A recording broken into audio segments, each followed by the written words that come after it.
ចង់ទៅត្រូវរៀនរស់នៅម្នាក់ឯងម្ដងទីម្ដងជាថ្មីយកមេដៃធ្វើជាញាតគេឃ្លាតទៅហើយឲ្យគេទៅចោះថ្ងៃមុខមិនអាចជួបគ្នាទៀតទេ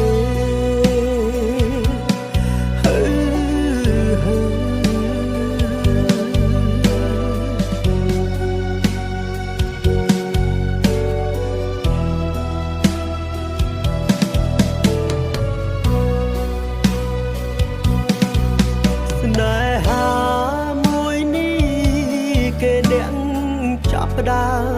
មអ្នកដែលបាញ់ចប់ក៏គឺជាគេទ្វីបលោកមួយនេះខ្លាយជាទៅទេពេលបាត់ស្នេហា